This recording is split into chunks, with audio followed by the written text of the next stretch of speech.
Various disk ব্লগসে স্বাগত। চলে এসেছি আরেকটি ব্লগ নিয়ে, আরেকটি উপস্থাপনা নিয়ে। শুনুন কেমন লাগলো, লাইক শেয়ার সাবস্ক্রাইব করতে ভুলবেন না। নমস্কার। আশাপূর্ণা দেবী রচিত দেশলাই বাক্সটি আমি পড়েছিলাম এর আগের দিন। আজকে ওই গল্পরই পরবর্তী অংশটি পড়ে শোনাচ্ছি। তবে অনাদি প্রসাদ এ যুগের মানুষ হয়েও অভিযোগহীন নির্বিকার। অনাদি প্রসাদ যেন নিজের চারদিকে একটি দুর্গ নির্মাণ করে তার মধ্যে নিজেকে সুরক্ষিত রেখে দিয়েছেন। বাড়িতে লঙ্কাকাণ্ড ঘটে গেলেও অনাদি প্রসাদ প্রশ্ন করেন না কি হলো, এমনকি তাকিয়েও দেখেন না। তখন হয়তো তিনি নিজের মনে গেঞ্জিতে সাবান লাগাচ্ছেন, অথবা জুতোয় কালি।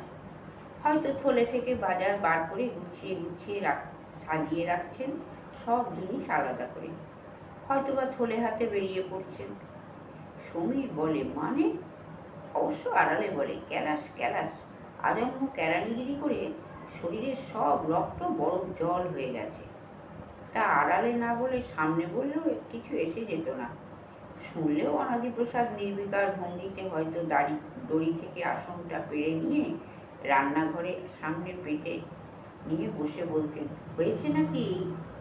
এই ধরনেরই কথা অনাদিপ্রসাদের, টুকরো টুকরো ছোট ছোট। আজও সেই অভ্যস্ত ভঙ্গিতে ঘর থেকে বেরিয়ে এসে বাজারের থলিটা পেরেক থেকে পেরে নিয়ে মেয়ের দিকে তাকিয়ে বললেন, কাঁচা লঙ্কা আছে, লেবু লাগবে?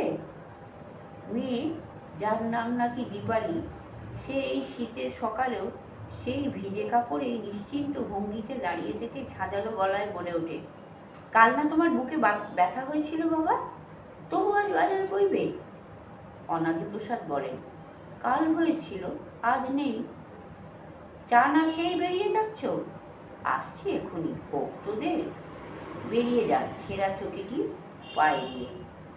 এখানে জলজান্ত একটা ছেলে দাঁড়িয়ে রয়েছে, যেন দেখতেই পান না। অসহ্য এই উপেক্ষা। এ চাইতে যদি অনাদিপ্রসাদ ছেলেকে বকতেন, কেন পারবে না তুমি সংসারের একটা কাজ করতে? অনেক ভালো ছিল সেটা। কিন্তু না, ছেলেকে তিনি কোনো সময় বকেন না, যেন কোনো প্রত্যাশার প্রশ্নই নেই তার ছেলের কাছে। তবু বেরিয়ে গেলেন, যেন সমীরের গালে একটা চড় কষিয়ে দিয়ে। সেই চড় খাওয়া জ্বালা নিয়ে সমীর ক্রুদ্ধ গলায় বলে, আমি না হয় খুব খারাপ ছেলে, শিশিরবাবু পারেন না একটা দিন বাজার করে দিতে? ধাড়ি ছেলে। সমীরের মা উনুনে আগুন দিয়ে ধোঁয়া আটকাতে রান্নাঘরের দরজাটা বন্ধ করে দিয়ে বেরিয়ে এসে বলেন, ওদের যে পরীক্ষা চলছে, বড় ভাই হয়ে সে খবরটাও তো রাখো না। সারাদিন আড্ডা দিয়ে বেড়াচ্ছে, ওদের পড়াটা একটু দেখলেও তো কাজ হতো। মার কণ্ঠস্বর নীরস বিরস। ইদানিং মা কদাচ সমীরকে তুই করে কথা বলেন, যেন ওই তুমি ধাক্কার ইচ্ছে করেই দূরত্বের সৃষ্টি করেন। মরুককে, তাতে কোনো ক্ষতি নেই সমীরের।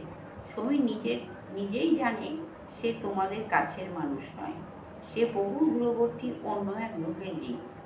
শুধু কোনো এক কুগ্রহের চক্রান্তে তাকে তোমাদের সঙ্গে এক ছাদের নিচে থাকতে হচ্ছে, এক হাঁড়ির ভাত খেতে হচ্ছে। অতএব মা দূরত্ব সৃষ্টি করলে সমীরের কিছু এসে যাবে না। বরং মার সেই গায়ে পড়ে পড়ে, সমীর তুই কি হয়ে যাচ্ছিস রে দিন দিন?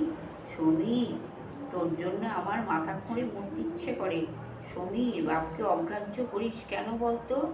সমীর, উঠে পড়ে লেগে একটা চাকরি বাকরি খোঁজ। এসব কথা বলা বন্ধ হয়েছে বলে সমীর বেঁচেছে। অতএব সমীর ভাইদের পরীক্ষার খবর না রাখার জন্য কিছুমাত্র লজ্জিত হলো না, বরং ক্ষণপূর্বে বাবা ঘটিত কারণে যে অপ্রতিভ ভাবটুকুর সঞ্চার হয়েছিল সেটা মুছে গেল তার। অতএব সমীর ওসব পড়ানো ফড়ানো আমার দ্বারা হবে না বলে দরজাটা ধমাস করে বন্ধ করে দিয়ে বেরিয়ে গেল। বন্ধ দরজার ওপার থেকে দিদির খড়খড়ে গলায় মিষ্ট বাণী শোনা গেল, চায়ের সময় এসে না পড়লে আর একবার কেউ চা করতে বসতে পারবে না, তা বলে দিচ্ছি। দিদির গলা মোড় পর্যন্ত যায়।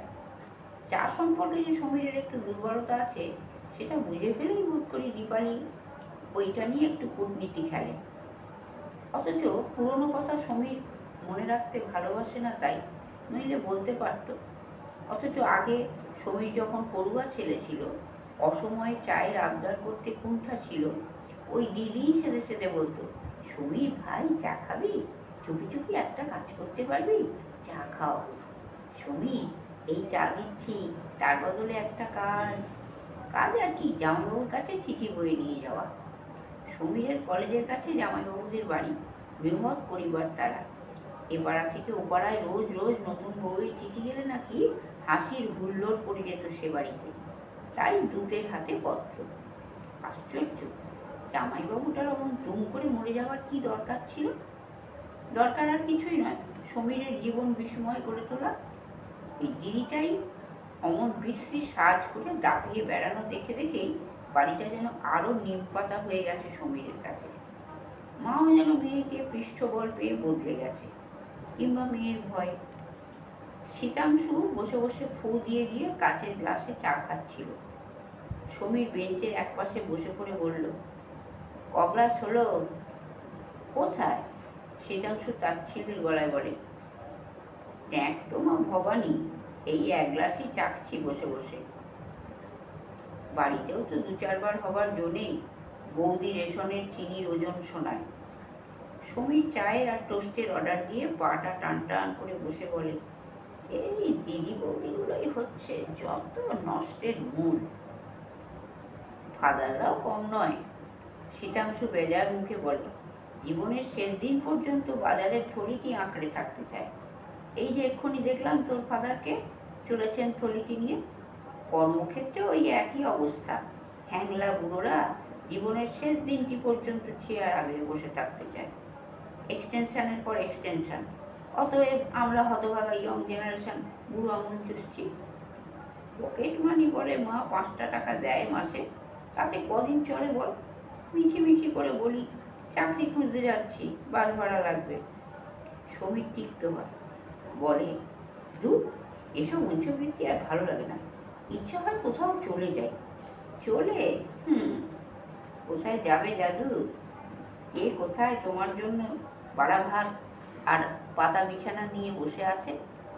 বাড়িতে তবুও দুটো এখনো জুটছে, তার সঙ্গে ফুলও জুটেছে। আরে বাবা, সে তো জুটবেই, বেকারকে কে আর জামাই আদর করে? তবে হ্যাঁ, সেকালে জন্মালে মন্দ হতো না। কুলীন হয়ে গ্রামে গ্রামে 365টা শ্বশুরবাড়ি করে রেখে দিতাম, রোজ এক এক জায়গায় জামাই আদর, তার সঙ্গে আবার ফাউ একটি। কথাটা শেষ না করেই শীতাংশু একটা অসভ্য ভঙ্গি করে। সমীরের চা টোস্ট এসে গিয়েছিল। সমীর সেটা টেনে নিয়ে বাঁ হাতে টোস্টটায় কামড় দিয়ে এক টুকরো কাগজ দিয়ে গরম গ্লাসটা ধরে এক চুমুক দিয়ে বলে, তুই কুলীন বামুনের ছেলে, তোর সব সেকালের স্বপ্ন দেখা পোষায়? আমার সেকাল একাল সবকালই স্বপ্নহীন মরুভূমি। সমস্ত পৃথিবীটাই পচে গলে ঘেউ কুকুর হয়ে গেছে। তা মাঝে মাঝে তাই মনে হয় বটে। শীতাংশু প্যান্টের পকেটে একবার হাতটা ঢুকিয়ে খুচখুচ শব্দ তুলে বলে, ওহে, আর এক কাপ হোক। তারপর বন্ধুর দিকে তাকায়, কিছু মনে করিস না ভাই, 2 কাপের মতন নেই। মনে করাটারও অনেকদিন ভুলে গেছি। সমীর উঠে পড়ে, চললি? কোথায় যাবি? জাহান্নামে। শীতাংশু জিভে একটা চুকচুক শব্দ করে বলে, সত্যি? ঠিকানা জানিস?